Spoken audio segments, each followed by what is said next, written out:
सनती तरक्की किसी भी मुल्क की खुशहाली और पायदार तरक्की में अहम किरदार अदा करती है। सवाल ये पैदा होता है कि जब सनती तरक्की किसी भी मुल्क की खुशहाली के लिए इतनी जरूरी है तो फिर पाकिस्तान में सनती तरक्की ज़वाल का शिकार क्यों है? सनती तरक्की को कैसे मुमकिन बनाया जा सकता है? जानिए मुकम्मल वीडियो देखकर। यकीनन सनती तरक्की मुल्क के माशी मंजरनामे की तश्कील में अहम किरदार अदा करती है। सिर्फ ज़राअत पर बहुत ज्यादा इन्हिसार करने वाला मुल्क तवील मुद्दती माशी इस्तेहकाम हासिल नहीं कर सकता।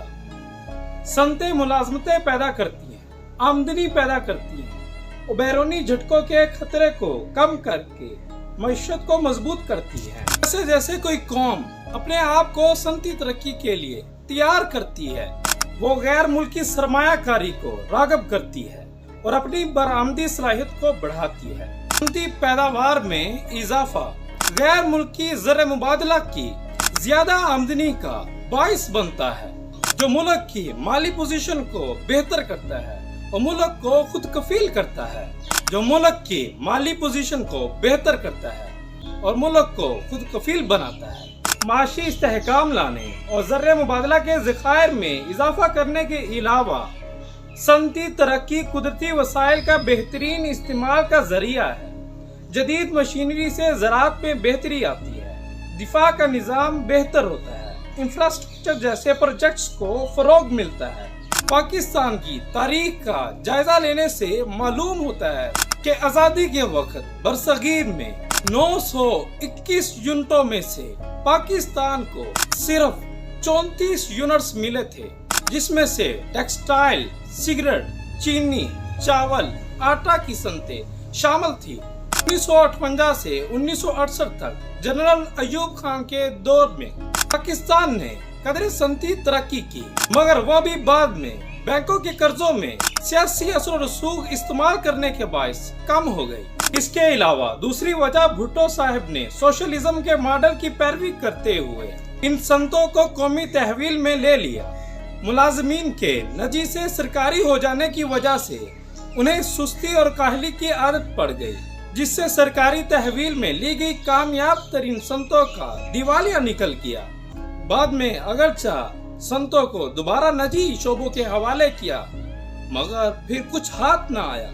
सवाल ये है कि जब सनती तरक्की किसी भी मुल्क की खुशहाली के लिए इतनी जरूरी है तो इस तरक्की को कैसे मुमकिन बनाया जाए? इस वक्त जो पाकिस्तानी सनत की सूरत-ए-हाल है, इसे दुरुस्त सिमत डालने के लिए GDP में सनती पैदावार का तनासब, जो इस वक्त तकरीबन 13.5% या कुछ ज्यादा है, उसे 25% करना होगा।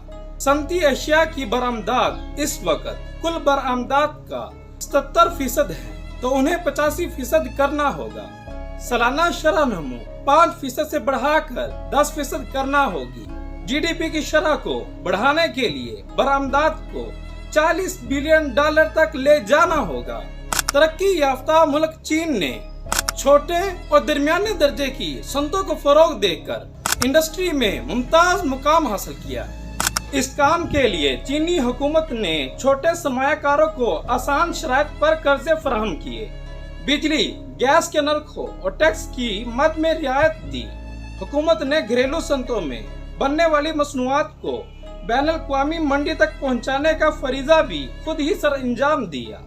इन हुकूमती इक़दामात की वजह से आज बैनुल-अक़वामी मंडियों पर चीन का कब्जा है। चीन ने खरीदार की कुव्वत खरीद के मुताबिक मसनूआत तैयार करने का एक नया सिलसिला शुरू किया, जिसकी बदौलत आज मार्केट में चीनी साख्ता मसनूआत की एक वसी रेंज मौजूद है, जो हर खरीदार की दस्तरस में है। अगर पाकिस्तान या कोई भी तरक्की पजीर मुल्क चीनी हुकूमत की तरह घरेलू सनतों को फरोग दे, फिर मुल्क में बेरोजगारी के खात्मे में भी मदद मिलेगी। इसके अलावा इन सनतों का फरोग बड़ी सनतों के क़याम की राह हमवार कर देगा और चीन की तरह आलमी मंडियों में अपना तसल्लुत कायम कर सकेगा। सनती तरक्की की हौसला अफजाई, इख्तरा को फरोग देने और कारोबार के लिए साजगार माहौल पैदा करने वाली पॉलिसियों को तरजीह देकर पाकिस्तान और दीगर तरक्की पजीर ममालिक अपनी वसी सनती सलाहियत को खोल सकते हैं। ये बदले में अपने शहरियों के लिए खुशहाली, खुद इंसारी और आला मियार जिंदगी का बाइस बन सकती हैं। जैसा कि कहावत है कि मुस्तकबिल कारखाने बनाने वालों का है, ना सिर्फ दीवारें बनाने वालों का। सनतकारी को अपनाने से तरक्की पजीर ममालिक अपने लोगों के लिए एक रोशन और ज्यादा खुशहाल मुस्तकबिल की तमीर की जानब एक अहम कदम उठा सकते हैं।